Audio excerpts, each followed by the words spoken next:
So I'm going to go with this dark, sorry, I'm going to go in with this.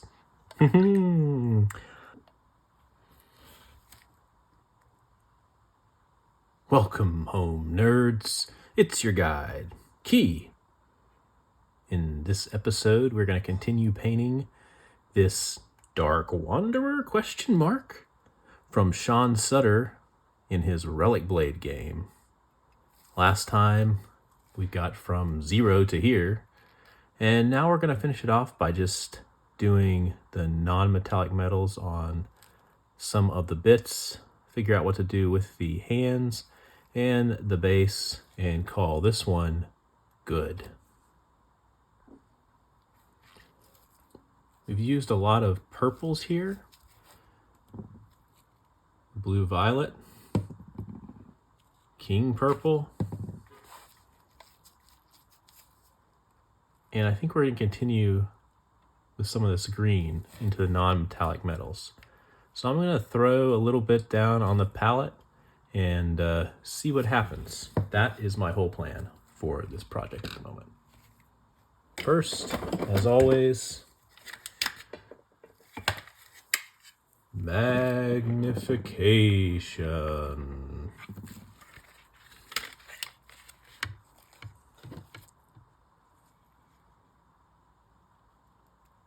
It doesn't look very good from you guys' perspective, but looks great from mine. Cool black brown, something nice and saturated, but dark. How about a little Russian green? What makes it Russian? Your guess is as good as mine.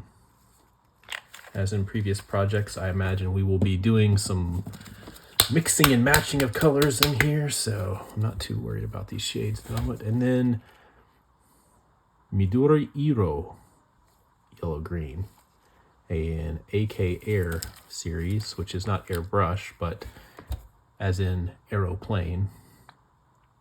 Given the name of this, I'm assuming it's a Japanese color. I don't know. It's a very beautiful kind of minty pale green. I'm just going to toss in some bone, and then if I could stop dropping things, I would show you a little pale yellow. We're going to get in here and attack the feet first, just to see what we can mock up with this. Any place where you have this dark king purple already, I'm going to try to leave it as best I can. That's our unifying shadow. And we are also wanting to keep that bright, and, well, not bright. We're going to keep that nice and saturated. We're going to keep that chromatic. I'm going to go in with this black brown. And with the black brown, I'm going to mix in a little bit of Calabrian green, just a smidge, because I want to mess with it a little bit. Can you guys see that? I'm going to be trying to be better about painting for an audience today.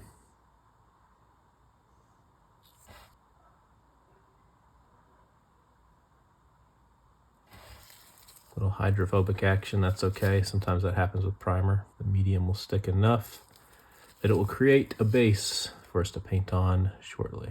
This area of the foot where it doesn't look like I got almost anything covered, I'm going to go ahead and get some more of our king purple down. Beautiful, beautiful purple. Look at that. I am in love with it.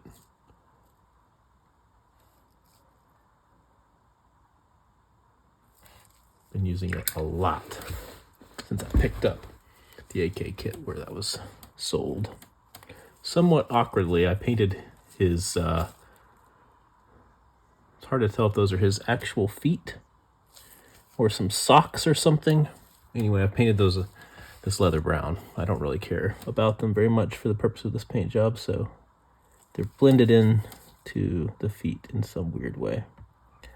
I actually don't care that much about the exact color. What I care about is that it's a green, because I want it to contrast with our purple, which is not completely across the aisle on the color wheel, but it's definitely across the aisle. Let's take this look how bad I mixed that. We need to go back to the shaking board here. Russian green, get shook.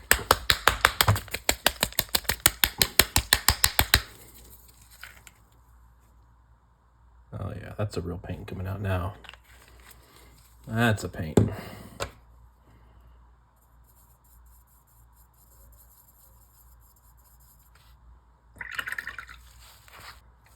I am gonna start getting a little smaller with my marks here, so that we're covering a little less space.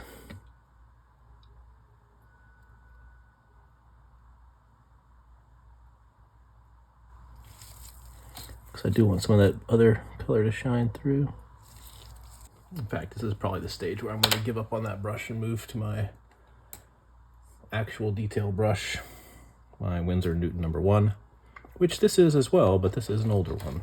Let's see if we can see the difference. That's the one I was just using, and here's the one I normally use for detail, which is also a Winsor Newton. It's just been used less.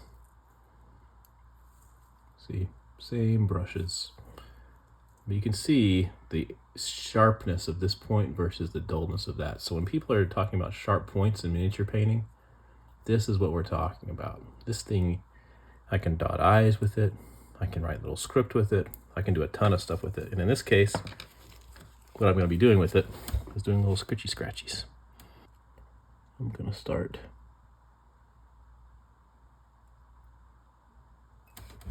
playing a little jazz with it. Just seeing what pops out as we attack the top surfaces and the edges.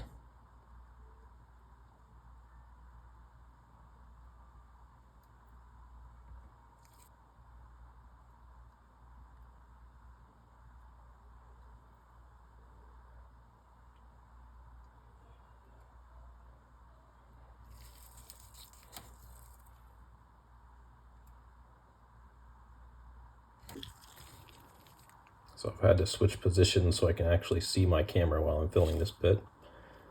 So there is kind of what we're going for, maybe. Hopefully that reads as somewhat metallic. Let's continue to get some more on there and see how we do.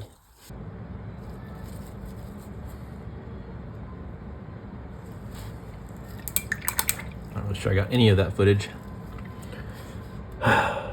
But, you know, do I want to paint this or do I want to film it? It's my constant dilemma, guys. Filming has been kind of fun. I like getting to interact with you guys virtually this way. I like getting to share. And, you know, editing film is kind of fun, to be honest. I like the editing process. Even though I'm not great at it. I'm learning. All right. That gets us something.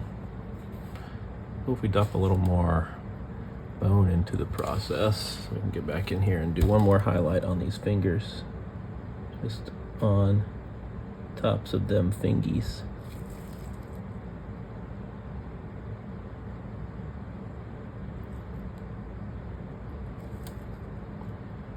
Yoink, yoink. Yoink, yoink. All right, there's something. Hands. Now, where were we? Oh yes, not this. We've highlighted up to Russian green, and now I'm mixing Russian green with our yellow green, and we're gonna start getting very specific with this. Super important for me to try to make sure that the head looks like bone and the rest of this looks like metal, which is gonna be a little tough because we use some of the same colors, bone and green and ice yellow. We want different materials on the head. We want different materials on the axe, bone, stone, metal, using almost all the same colors. So we're just painting them differently. Okay, it's starting to get some highlights. Highlights. All right, I regret doing that. All right, please, please be recording well.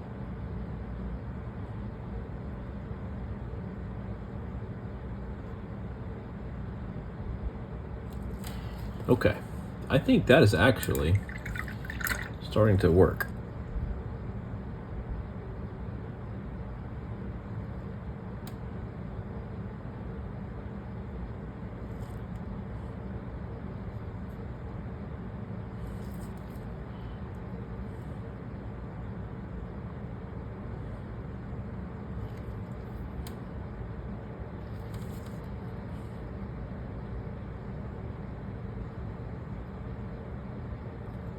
just in our highlight areas, thin, thin, thin line.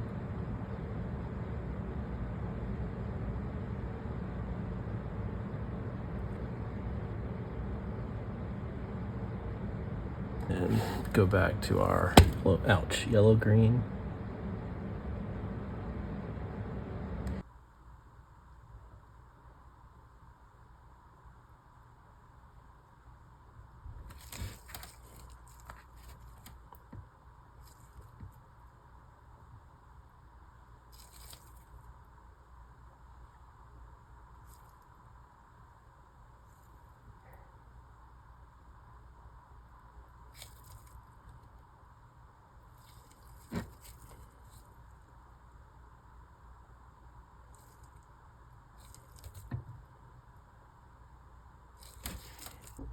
All right, now we're going in with just the ice yellow. We're gonna try to finish this off.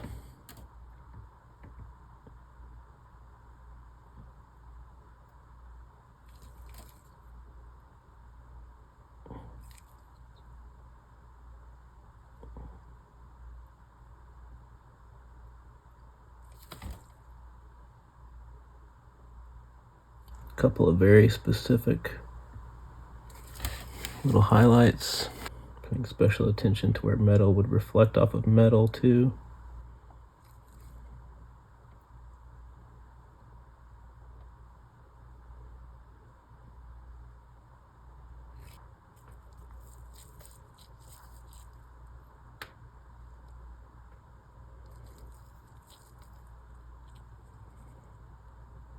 I kind of like that.